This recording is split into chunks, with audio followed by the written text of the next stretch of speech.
Azali Mwasi, Azo mérité Boloko. Ce sont des étrangers. La même chose aussi, on doit aussi arrêter cette femme. Asalima B, la miso, il y a l'État, la miso, il y a Nzambe, et puis la miso il y a la population congolaise. Basoda na biso sengle ba yeba. Soki batindio kende ko kanga mutu aza ennemi noté. Asalinde infraction. L'ange ne pardonne pas les péchés. Car mon nom est si tu pêches, il te quitte. Celui qui pardonne les péchés, c'est Dieu. Mais non l'ange. Yango ezalaka très capital. Yo mutu osala lisumu te, o éviter masumu. Il y a les péchés conscients et les péchés inconscients. Batika ite basambisa ye. Akende boloko. Akende boloko. Asali mabe, bazung asala no boloko. Aïba boloko na biso za ndenge. Aza congolaise. Na prière protection divine, tozo kota na mozino pona kolakisa na bato que il faut oyo kanzamba lobelaka pe. Moyibi otikala moyibi. Assassin otikala assassin. Gouvernement et ba mener ba enquête sur cette femme. Bien qu'elle soit d'origine congolaise, mais c'est une citoyenne allemande. Donc, ezandenge belé oyo protection divine et ça la kati na biso. Alors, yesikoyo braquage na biso ata mundu keza a jouer. Ata mundu keza normal. Mais du fait que na ye na braqué you. Tentative voilà. Tentative na une infraction dans l'état. Amen. Donc, on devrait arrêter cette femme Azam Mouyibi. Et puis, ce que l'on dit pelissus selon l'information batumsus abandi angwa wa déjà mwakala. Atambola kaka nekiri ya ba monta na ketch. Depuis que j'ai commencé à prêcher, depuis que j'ai commencé à faire des services de délivrance et ressort, je n'ai jamais eu une attaque venant du diable ni des sorciers. Ce qui diable kokinga tabondo koka. Parce que Dieu veille sur moi. Il me protège, il protège tout ce qui m'appartient. Ce qui est citoyenne de Nabiso Awa congolaise, ake a voyagé, ata congolais a voyagé, ake allemand, na Allemagne pardon, toi qui France Tony, na ake kuna. Et ake ça la acte où il y a salion. Est-ce que ba okanga ka bazungi sia? Ba okanga ba osambi se botie na prison. 1 septembre. Octobre Mobimba. Novembre Mobimba. Na début décembre. Ba catastrophe et salamaka. Ba mort subite et salamaka. Ba accident. Batu babelaka mingi bakotaka ba hôpitaux ba nini donc ba événement ya mabe et yaka mingi ba mwa wana. Alors ça la protection divine au cause à la exposer. C'est pourquoi les parents doivent protéger leurs enfants.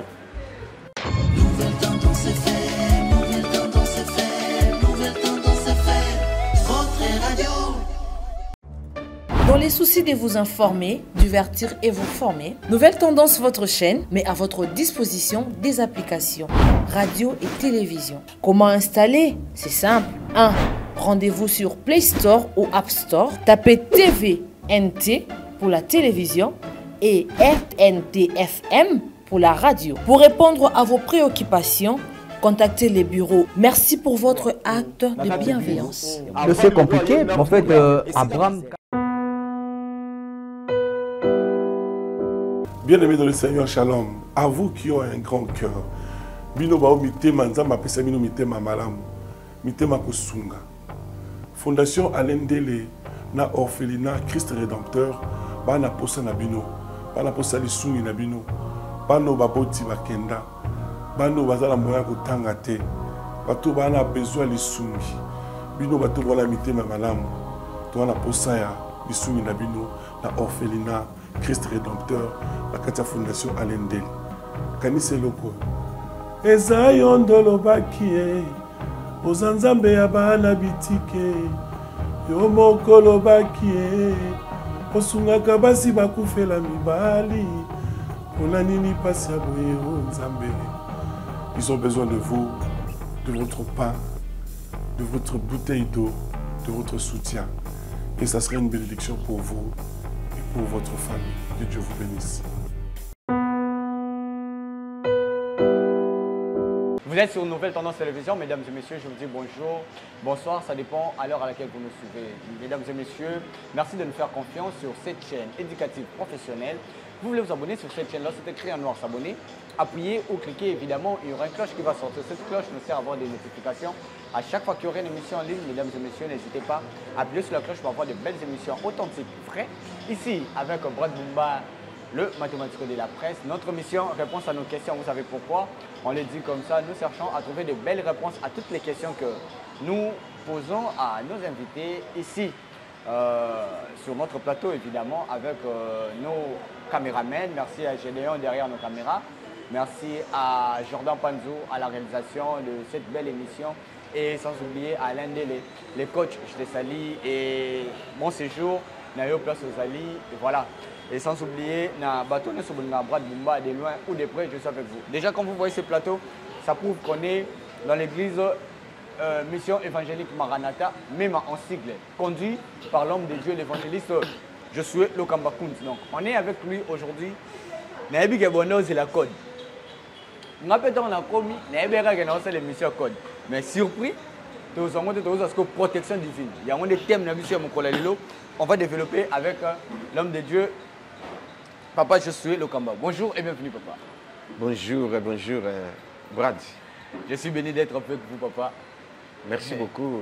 Très heureux de te voir. Comme je l'ai dit toujours, c'est mon père spirituel. Donc, Nayebi, Babira Ranga, Batwazo Loba Brad, papa Langai, de Papa Josué Lokamba. Oh, Nayebi. Boni, Mema, boni santé physique, non? Santé physique normale. Santé morale normale. Amen. Santé spirituelle très normale. Naza Siko deux fois te parle. Oh. Ouais. Et puis. Oh, la moniba, c'était un mumba, elle va prier. Voilà. Donc... Et puis église très bien. Voilà. Amen. Papa, comment vous faites? Moi, biloko mike il y a Kobongisa, il y a Nini. Ok. Voilà. D'où me comme il y a Kala, il faut te somba. Caméra, il faut te somba na ba trépied, biloko bon synthétiseur. Et Zoaki Pan, voilà bon, biloko mike. Mais groupe Zoaki déjà. Ah, groupe déjà, ils ont Sika, ouais. Ah, voilà. Ah, ok. Bakiti paye. Bakiti, ok, normal. Réserve, écoutez ça. Ezali. Ouais. Papa, comment c'est la prière, tu as bien mission. Tout Sambela, Zambé na bolingo, Zambé na miracle.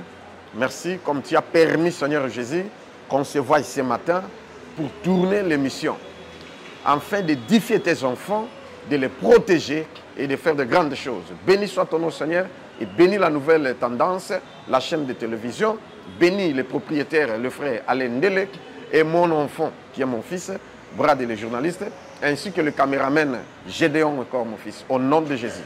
Batunion so bakolanda émission, même la rediffusion, va bénéficier de la protection et en Zambie. Au nom de Jésus-Christ, Amen.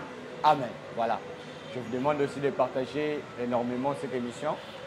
Toi qui as eu le temps de suivre cette émission, partagez à 50 personnes partagées dans Batumsus pour que l'émission est à la main de mon mission surtout à la édifier, na thème yalelo parce que protection divine et zélo ramutuya oyo to rolobela pena na 4e émission oyo na moi musindo mais na to banana moi ba actualité papa.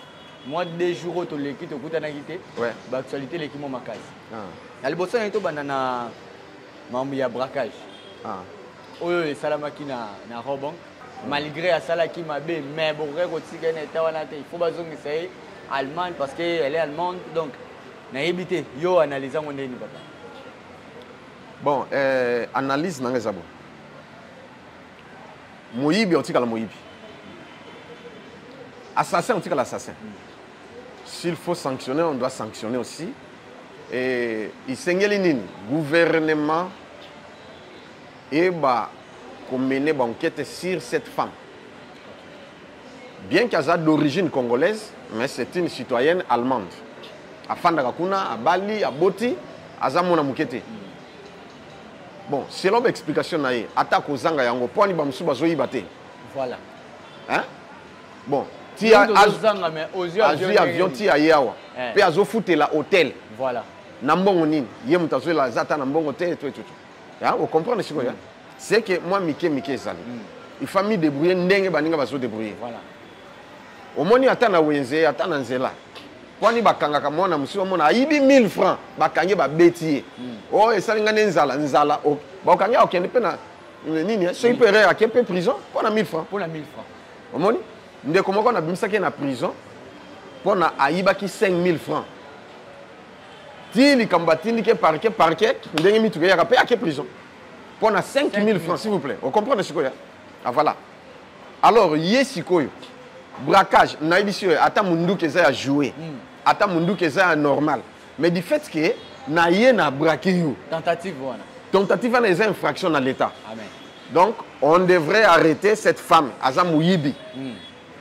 Et puis soki olandi mpe lisusu selon bainformation bato mosusu abandi yango awa déjà mwa kala atambola kaka na ekiri ya bamontar na kechi basi babomi meme na bato mosusu ndenge oyo tozoyoka bainformation mosusu l'état esengeli même na libanda asala na service na biso ya parce que baza compétent. Ouais.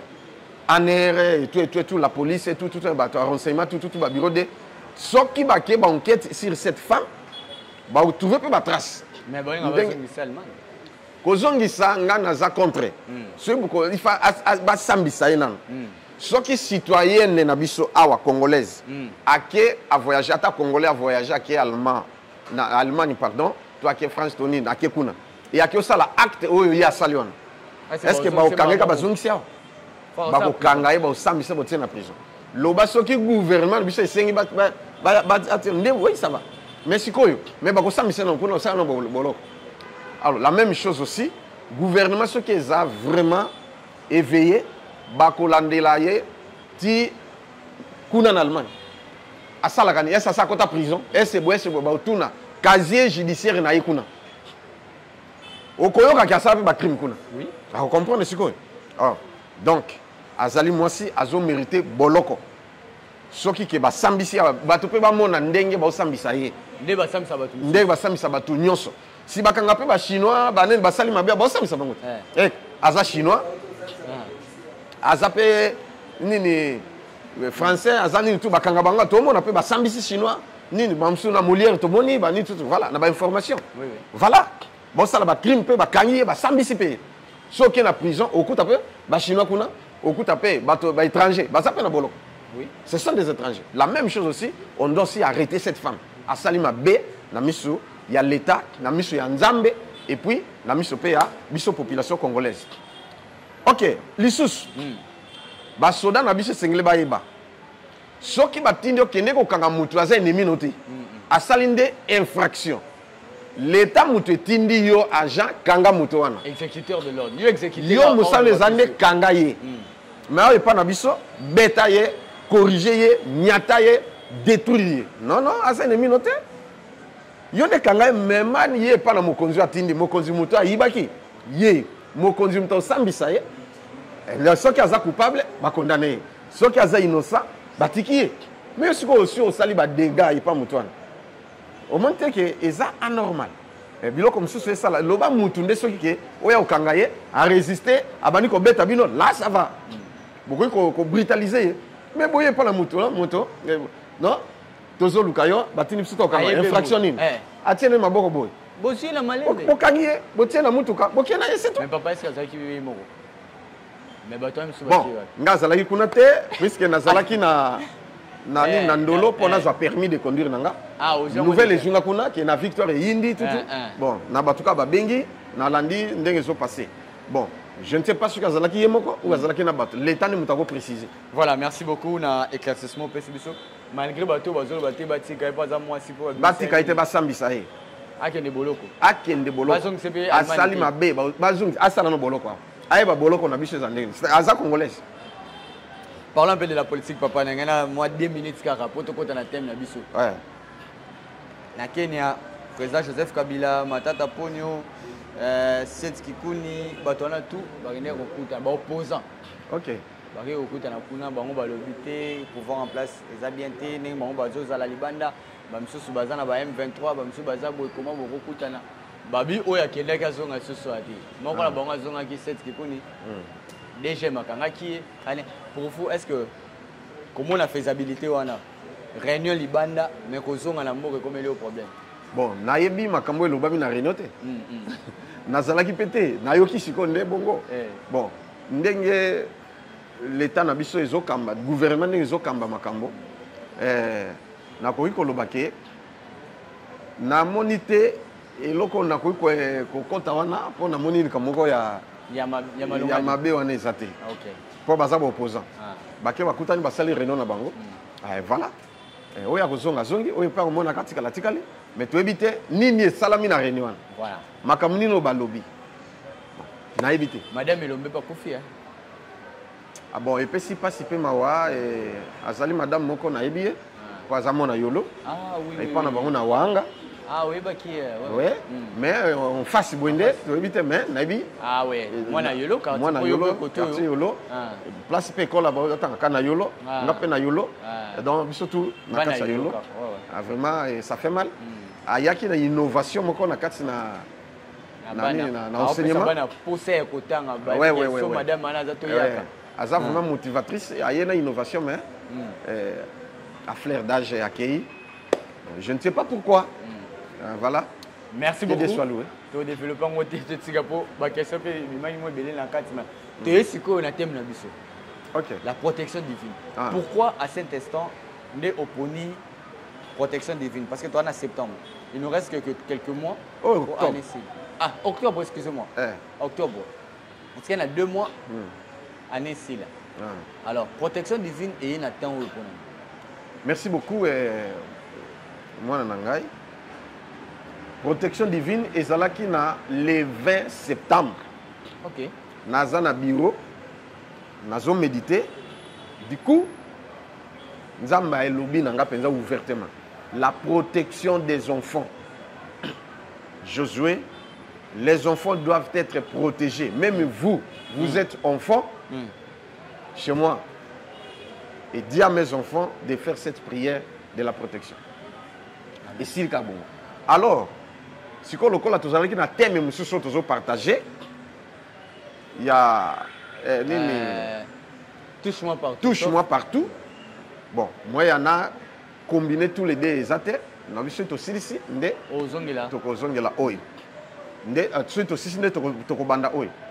a flashé déjà. On a flashé, on a communiqué, on a une mission, on a flashé sur ça. Mais si on a bien, que Nzambe a lobby la protection. Pourquoi? Fin septembre, octobre Mobimba, novembre Mobimba, na début décembre, ba catastrophe et salamaka, ba mort subite et salamaka, ba accident, ba bela ka mingi, ba kota ka ba hôpitaux, ba ni donc ba événement ya mabe et ya ka mingi ba mwa wana. Alors ça, la protection divine, au cause à la exposer. C'est pourquoi les parents doivent protéger leurs enfants. Les enfants aussi, la même chose, doivent aussi protéger leurs parents. Vice versa.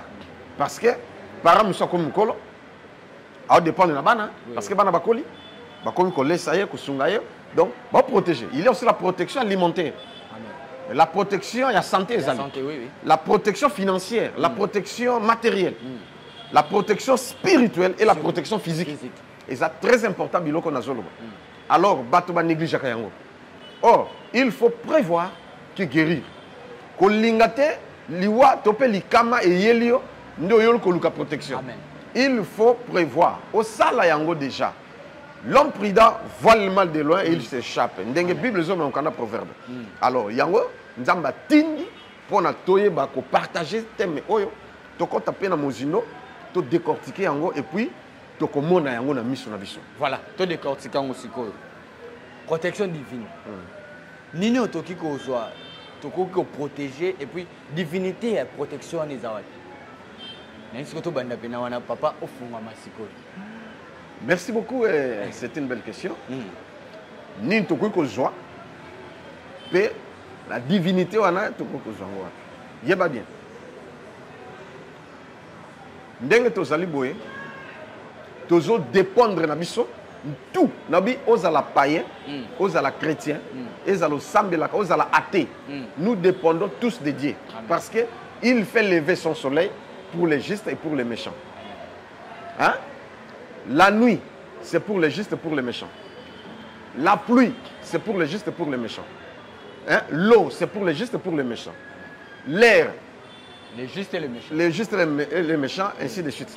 Même la nourriture. Oui, oui. Hein?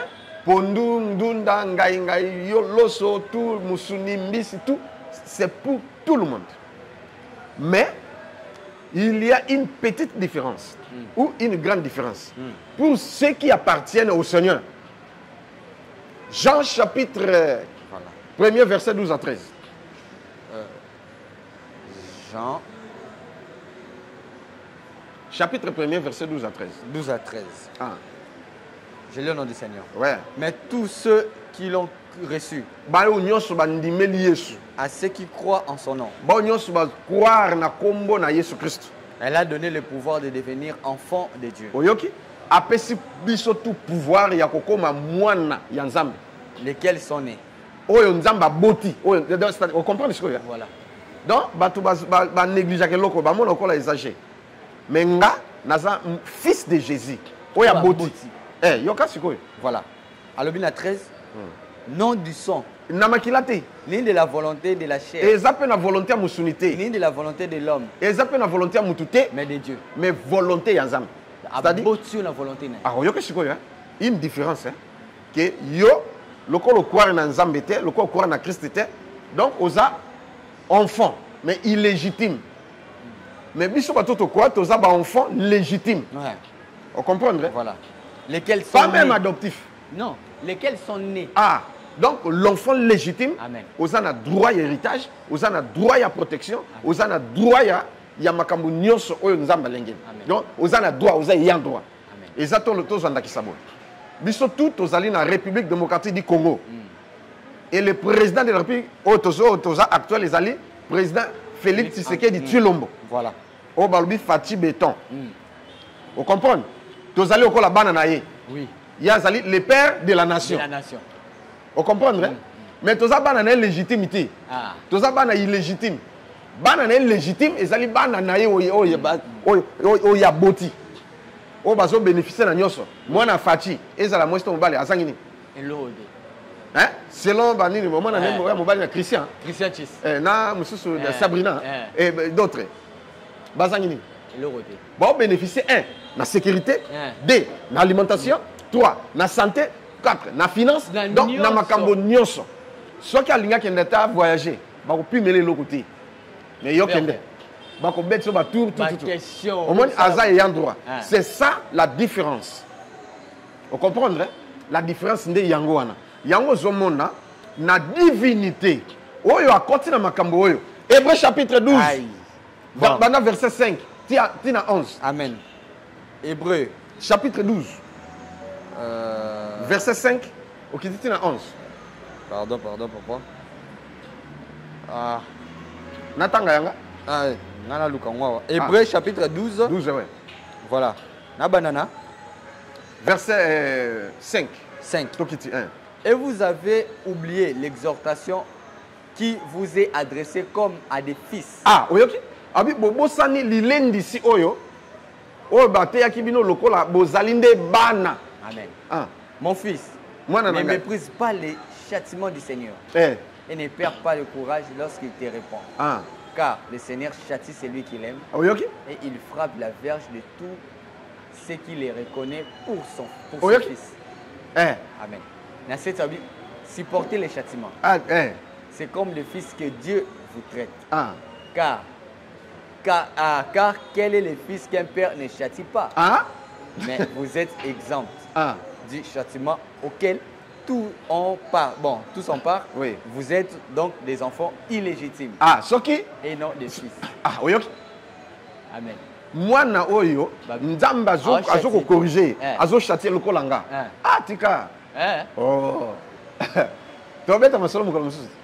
Brad, na boy ko sa ya nzambe, na bingwe, na ju décision, na traitement, oyo ba pasteur va notre traiter ngai. Na bisi pasteur en face, na eu papa. Pe na boya plusieurs fois. Na binga na sa les choses embêtées. Ah pourquoi? Na za na raison, on a pour ça puisque j'étais mal aimé. Ah oui. Voilà. Mouta biso en face boké na linga kananga yoté. Bon, au moins na ba makam susu na kati. Bon, na vu papa, na moni na osala nzambi souté. Na oui pourquoi?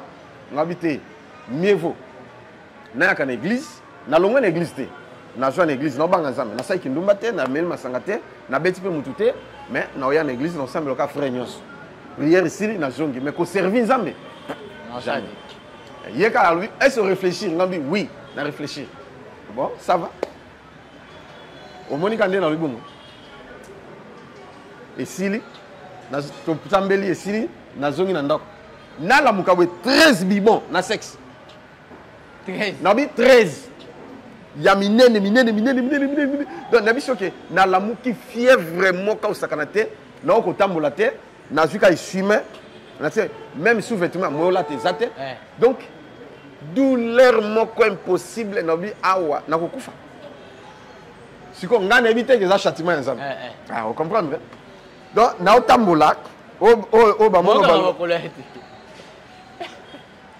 donc forte fièvre nazolenga soki nalali fo makolo ya kopanza boye molala mopanzi eza te molala boye eza te il faut ya boye namifini kaka eswime donc esimba te nali te ndenge nyonso kovanda esimba te il faut kaka nalalaka bo mpe nzambe nakokufa mbongo mpe mbongo eza te moyoki hôpital nasali une semaine naokolia te sikoyo tellement douleur eleki butu wana nazeka na salon sikoyo namitandi nabali kosambela sikoyo na ndenge ya komitanda sikoyo bamoni kaka ya absence na ngai na église nazoya te un frère komne Timothée na sœur Dorcas bayotala nga sikoyo mpo bamoni une semaine nazoya te frère bakutinga kaka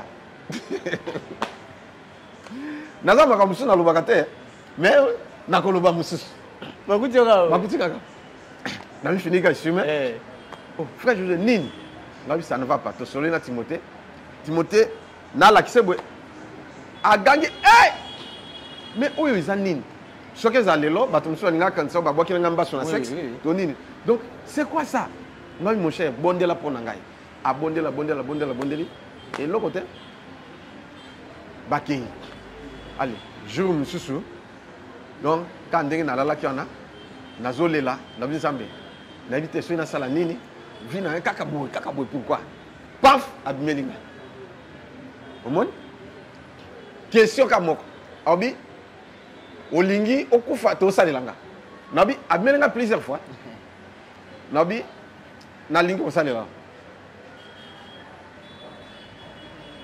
atienga loboko nalengi courant neti kouré continue bata on a gagné à disparaître naoki douleur esili babibon et monsieur etoboki monsieur elimwe donc etikali ka deux oyo etobokaki wana mais d'autres elimwe natie makolo ekangami douleur elimwe natelemi po ezalaki na butu ba 3 heures du matin nakie na pisse natamboli ko naye nafandi nabi na réfléchir nabi avant nakumisa nano qu'est-ce qui se passe donc ngai nazawa nakobouge te voilà nde ntongo etani douleur esili nake mpe na hôpital basali pansement ya mibale wana esili moye nalata nini eza te na bano ntangoka sans calbar voilà nde nakobanga wana les châtiments voilà na tongo déjà nabongami naza na église nabondeli ti te esili 15 heures nabongisi parce que ezalaki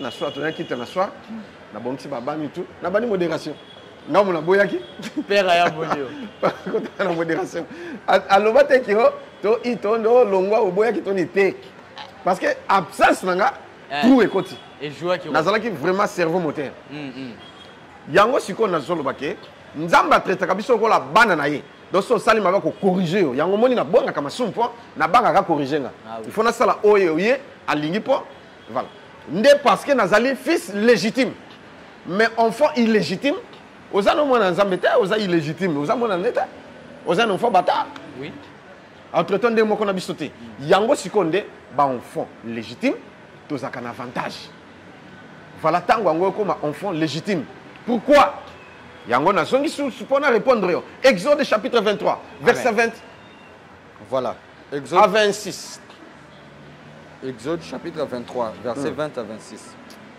témoignage peut ezali ezali voilà voici j'envoie un ange devant toi Ah. pour te protéger en chemin. Oui. Et pour te faire arriver au lieu que j'ai préparé. Ah. Tiens-toi sur tes gardes en sa présence et écoute sa voix. Nabite Landa. Abi, voici Natindi ange. Devant. Azala liboso na yo. Pour na a protéger yo. Oyoki protection divine. Ah, oyoki. Pour na a protéger yo na nzela. Amen. Mais il faut ça la nine. Tiens-toi à tes gardes. À tes gardes. Eh, En sa présence. Hein? Et écoute sa voix. Yoka voix na ye. Ne lui résiste point. Qu'on résister yété. Parce qu'il ne pardonnera pas vos péchés. L'ange ne pardonne pas les péchés. Car mon nom est Si en tu lui. pêches, il te quitte. Celui qui pardonne les péchés, c'est Dieu. Mais Mais pas l'ange. non l'ange. Lui, Si tu pêches, il te quitte. Le yaza Parce soda. que yaza soda. bapesi ordre Bapesi ordre na yango wana. ayebi kaka bolamu oyo Yango ezalaka très capital. Yo mutu osala lisumu te, o éviter masumu. Il y a les péchés conscients et les péchés inconscients. Inconscient. Il y a les péchés volontaires et involontaires. Il y a les péchés, un grand péché, il y a aussi un petit péché. Je suis contre ceux qui disent que lisumu munene na muke ezalaka te. Te. soma munene eza Il y a munene ezali, il y a muke pe ezali. Différence. Et ça na Bible. Différence. Voilà. Bon, ok. Comme ça, na loba. Ouais. Lisumu ya munene.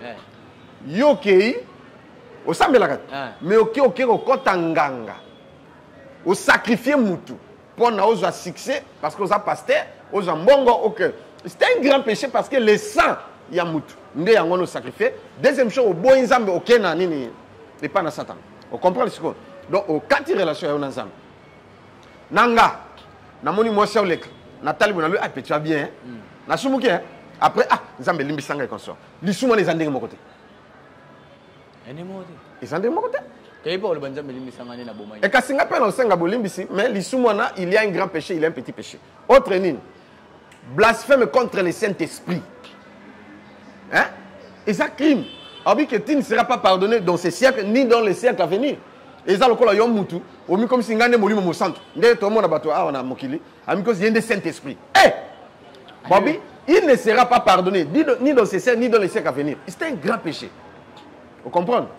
Na yo mutu tamso fingi nzambe nzamba zate Jésus rien na boy Yesu azalaka te et tout donc au moni siko biso to sala ngote na boy kanza nzambe ozate ainsi de suite après na 5 bolina nzambe limisanga et tout na ezalaki topé ignorance et tout on appelle blasphème et ça blasphème était koloba nzambe ozate et ça blasphème était voilà Ah. parce que nazalaka malade na obika te na ile Kanda bazibondeli sikoleki. kanda na Mais nazobondela zibili nini? na bambiango na mire no binzambe ozate soki frère moko to sera écouter yanga na ko beta ye voilà c'était ça Ouais. au moins maintenant au cas même jour er na biki no bi en tout cas te nzambe limisanga Nzambe bible nanga nzambe na komo luka voilà donc il y a les péchés qui ne mènent pas à la mort. amen Exemple, toza boye, toza na gêne, hein? Toza na gêne. Et na gêne toza nango. Yo ozaka na force obimaki, ozongi, ozaka na force. Ngasiko naza fatigué na c'est que bra denga zana. Autolia. Ndeni ya courage boye ngai na sina lemi toza na gêne, c'est ka lié, il y a une force. Nzoka olie no pété. Au moins na kaniseli yo mabe, eza lisumu. Au moins mais lisumu na e memanga na liwate. Par rapport na muto yo ok sikoyo obomi mutu lisuma le komona liwa olingi mwasi abatu obimi okomo bimana mwasi lisuma le komona liwa il y a un péché qui mène à la mort il y a un péché qui ne mène pas à la mort il faut tenter à tout le monde alors l'ange de Dieu revenons à notre mouton ange ya nzambe alimbisaka lisumu te si tu pêches il te quitte ya nzambe lobi tiens-toi à tes gardes ne lui résiste point parce qu'il ne pardonnera pas vos péchés. C'est la protection divine. Il faut qu'on batte la yango. Amen. Tanga. Voilà, Abi. Car mon nom est en lui. Eh. Mais si tu écoutes sa voix, Oui. et si tu fais tout ce que je te dirai, je serai l'ennemi de tes ennemis, Eh. l'adversaire de tes adversaires. Sukana noana. Oyoki. Abi que il faut yo kamakamnyo sakoye bisayo. Voilà. Na prière protection divine. Tozo kota na mozino pona kolakisa na batu que il faut oyo kanzamba lobela kapé.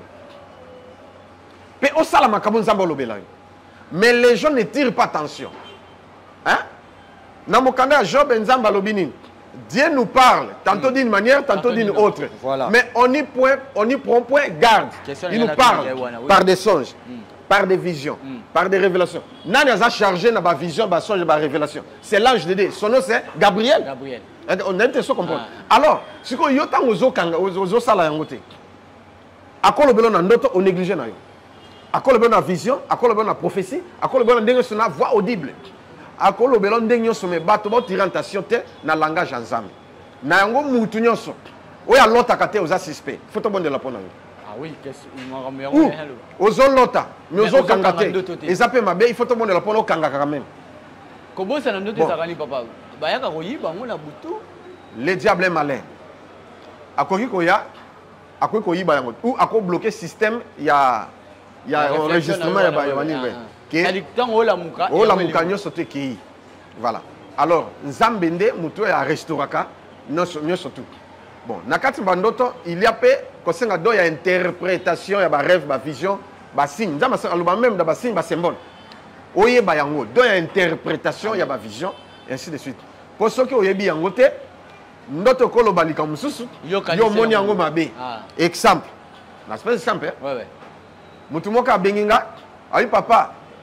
Nabimaki me na moni nzela nanga ba nye na nyanti mususu don et salinga bien te papa. Na bonde abondeli butu pour la koboya yango. Ngabi ozayuma. Yo yango kana anglais ya mabe.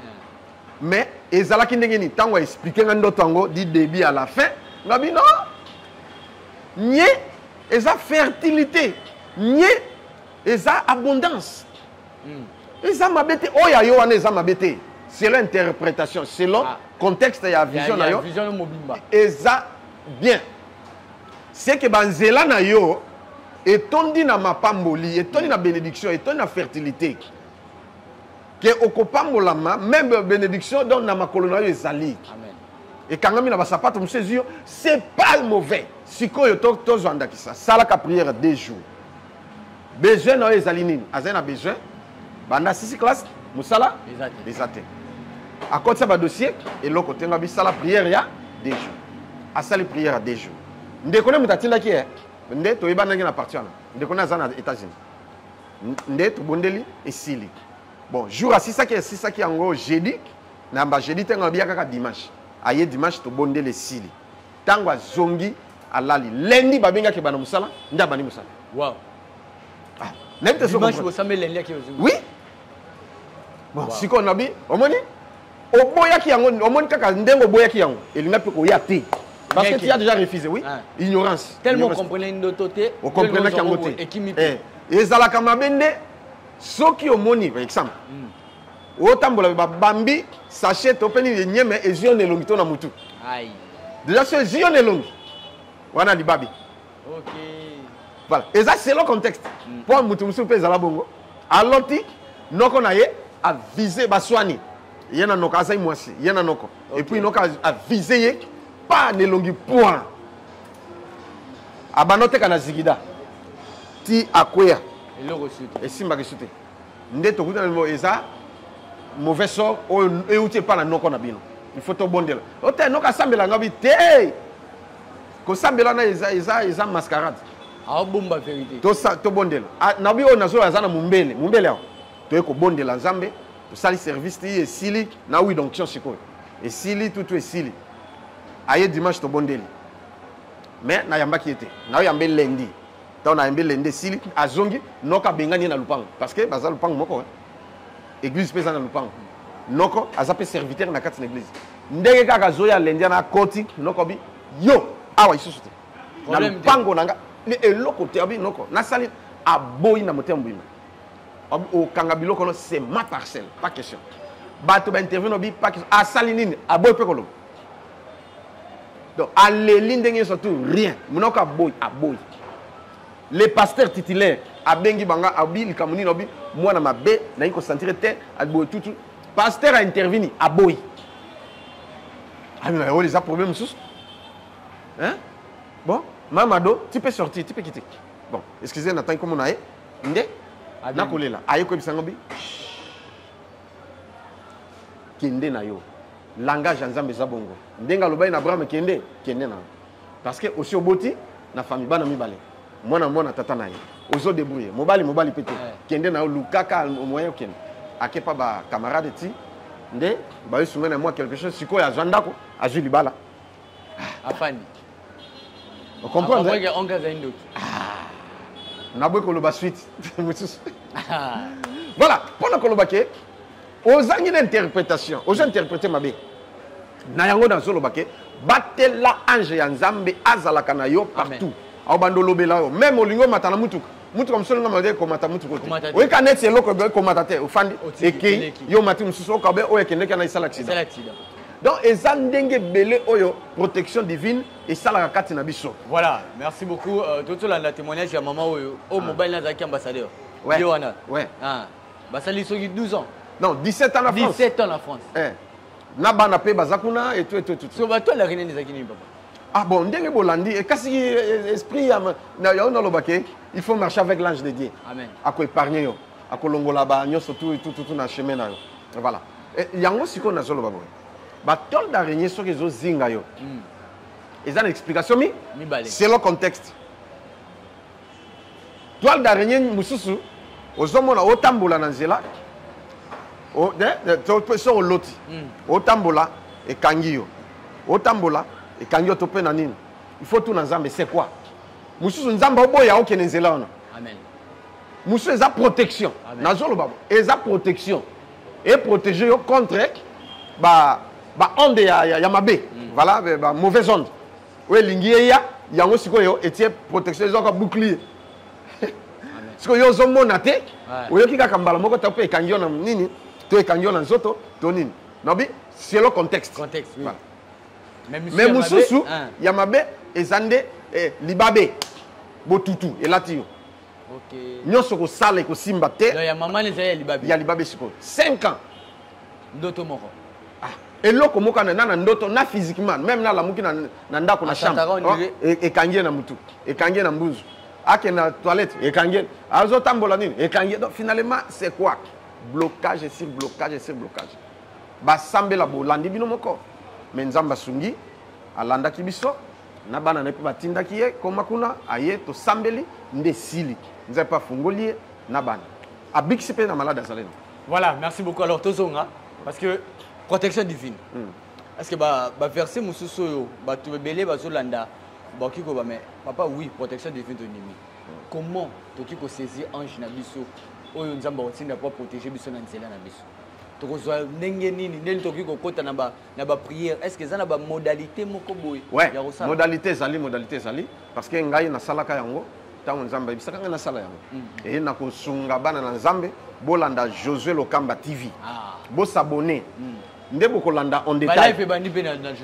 Ah oui, à prière chaque vendredi donc vendredi na samedi 0h à 1h ou 1h30. Voilà. Wana pona batunyo surtout à Libanda. Après mission na 4 to continuer. OK. Ozana problème, ozanine. Josué Lokamba TV vendredi samedi na 0h landa biso. Et puis ba prière on a même na rediffusion, ezana ba faire. Makasi voilà. Modalité de zongo kuna. Ouais, boko zongo kuna. Bon biso. Boko zongo kakuna. Les walende la babi. Papa bon ba vérité mo la sucre. Ali regarder biso to bénéficier la route ezakali. Oh. Mais kasi nakolo bati. Ba détail yo surtout. Ezawana. Hein? Deux zongo kakuna. Bon, zongo kakuna parce que la télévision c'est l'État. Oui. On ne peut pas tout étaler, tout dire. Mais du moins pour aider nos téléspectateurs, ils peuvent consulter Josué Lokamba TV pour avoir des détails. Papa, moi au Tikali et Zaming, moi sacrifice. Ouais. Comment nous devons nous protéger maintenant durant octobre, il y a un comme là, novembre, décembre. Et ça, un moment où il y a un koufaka, autour de la comment il y a biso, tout ça biso, non, c'est vite. Ouais. Tout ça la nengeni, parce que comme la mission na souka papa. Il y a liboso bolanda Josué Lokamba TV. Voilà. Et puis prière au Tosalaka. Vendredi, samedi, à 0h, et ça prière à protection des enfants, protection divine. Amen. Et voilà. Au Landiango, au participer à ça c'est un. Deux, la crainte de Dieu, Bangan Zambe place aux alliés. Et puis, bah, détail, monsieur Tokopessa. Papa, une question. L'offrande joue un rôle dans la protection? Oui. C'est-à-dire, à tout ça, même au Sambe la Kati. Oh là là. Nalobi, Job chapitre 1er. Donc, d'accord, Koloba. Hein? Tanga. Bon, tu vois, ça la moitié de Motikali. Natanga Job. Parce que Ebele Balobara. Offrande de protéger comme casse nabi, même nos païens. Offrande. Hein? Au monde. Au monde. Dîme. Biloko nami? Misali. Et protéger na makambo ya makamazambe ko semer na musala. Et protéger comme casse. Tant on peut ça l'intention yana. Donc tout pesi pour na batela. OK, voilà. Tout est dans la carte na esprit. C'est-à-dire aux yeux offrande na obi, offrande on peut ça pour les protéger nga. Vous comprenez? Et protéger banana c'est pour mes enfants. Et quoi agir. Voilà. Selon ndenge yo sali ndenge yo lingi. Voilà. Tanga. Job chapitre 1er. Bandaka na verset liboso. Il y avait dans le pays d'Ut un homme qui s'appelait Job. Et cet homme était intègre, droit. Ouais. Il craignait Dieu et s'est détourné du mal. Il lui naquit 7 fils et 3 filles. Il possédait 7000 brebis, 3000 chameaux, 500 paires de bœufs, 500 ânes, ânesses plutôt, et un très grand nombre de serviteurs. Et cet homme était le plus considérable de tous les fils de l'Orient. Ses fils allaient les uns chez les autres et donnaient tour à tour un festin.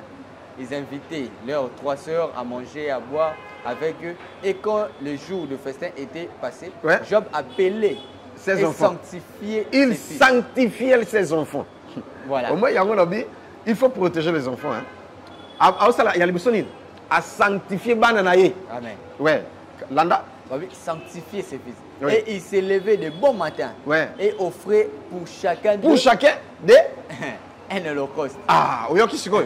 Tanga 6, oyoka. Voilà, la 6 habits.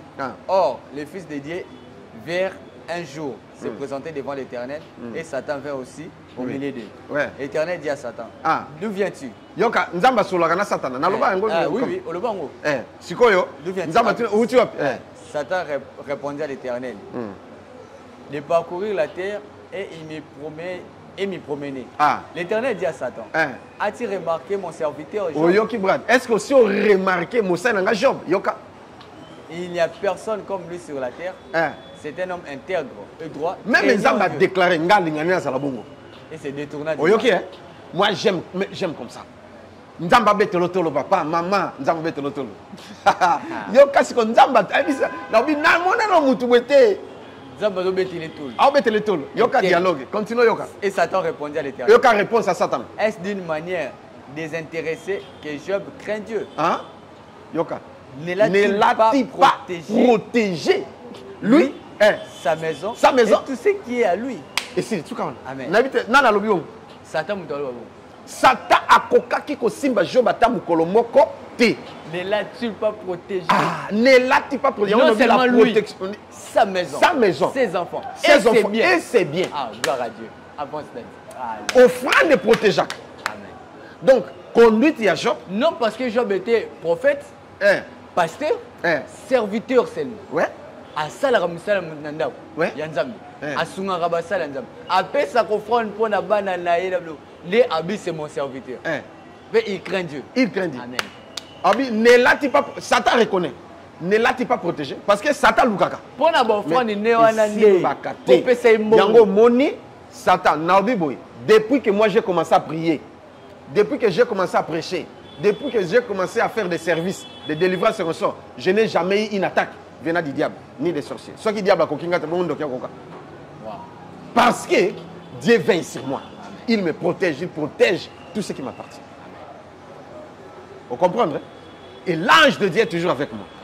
Si on a un accident, on a ça là. Tu n'as pas l'idée. Ok, ici il y a mais nous avons épargné. Il y a une Bible, le malheur. Job chapitre 34, verset 20. Le malheur atteint souvent les justes, mais l'Éternel l'en délivre toujours. Amen. L'ange de l'Éternel campe tout autour de ceux qui craignent Dieu et les arrache au danger. Psaume chapitre 34. Verset 20. Voilà. Le verset n'a pas pu belé, mais vous pouvez comprendre.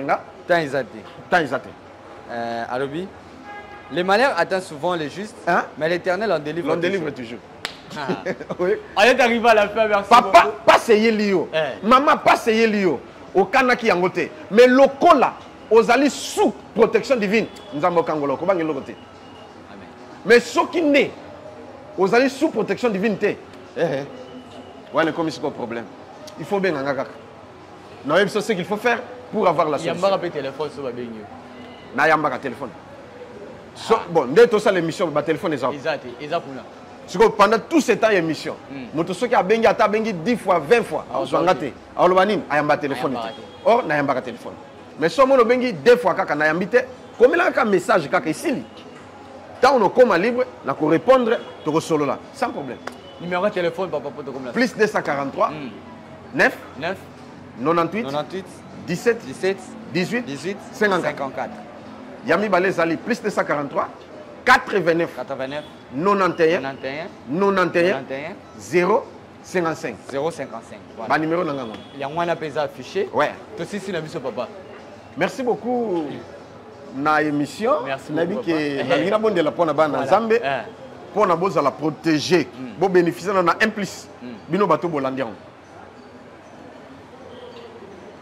Soki ozana mai na yo zwa mai na yo yo mutu alibabe zwa kaka mai simba yango soki na sisi ko sambela osukole longi moso meli libabe tu ekwe na bondeli nzambe na bomwe na bondeli parce que yo nde mutu révéler ngai thème oyo au nom de Jésus bo bénéficier de la protection divine au nom de Jésus nzamba épargner bino na ba danger mai bo simbi na komo na Christ elata nguya na nzambe e komi kisi yo mutu malade soko meli obiki na kombo na Yesu yo mutu alibabe botutu soko sukole longi au moni miracle na déclaré na kombo na Yesu Christo amen.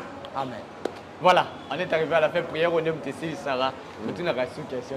Le numéro est là, appelez l'homme de Dieu pour na boyeba ndenge boza orientation pour la protection divine novembre octobre novembre décembre et surtout boyeba que janvier zaka nungu ndenge papa lo benanga mais février mars batu bayaka sur na baliwa makasi parce que Satan a la mukaration na tawana.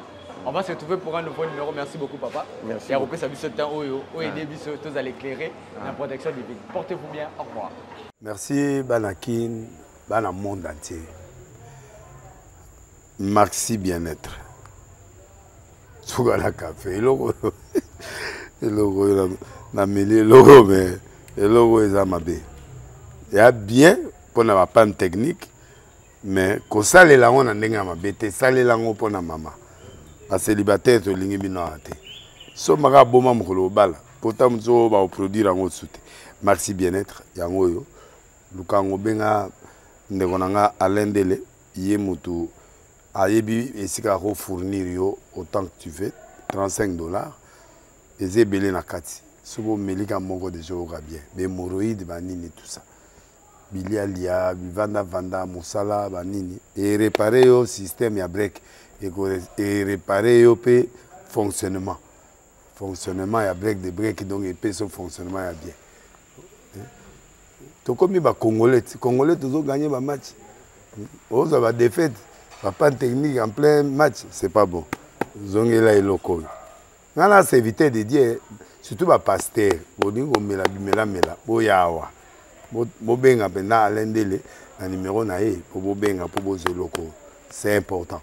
Traitement poison anti-poison yango yo ne ba mususu meli yango avant okende obima o melango ça 2 jours ata bateli loko moi cuire mon corps c'est bon oyo pe anti-poison donc soko ata ezana kati elongolango alendele mikolo som na bité mindele yango ba pese biloko ba udia po biloko yango bendeza ya solo mikolo ba tchaka poison ato la famille te ato za problème na mututé jalousie car do ba produit yango na anti-poison, OYOP anti-poison.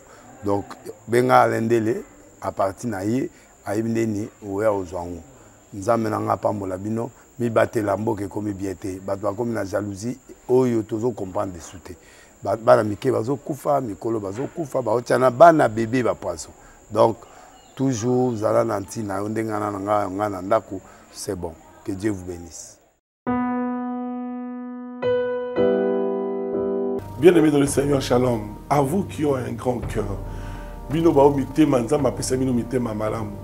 Mitema kosunga. Fondation Alendele na orphelinat Christ Rédempteur bana posa na bino. Bana posa lisungi na bino. Bano baboti bakenda. Bano bazala moya kotanga te. Bato bana besoin lisungi. Bino bato bana mitema malamu. bato wana posa ya bisumi na bino na orphelinat Christ Rédempteur la kati ya fondation Alendel kanisa eloko eza yo ndolobaki ye oza nzambe ya bana bitike yo moko lobaki ye osungaka basi bakufela mibali mpona nini pasi ya boye o nzambe. Ils ont besoin de vous, de votre pain, de votre bouteille d'eau, de votre soutien. Et ça serait une bénédiction pour vous et pour votre famille. Que Dieu vous bénisse.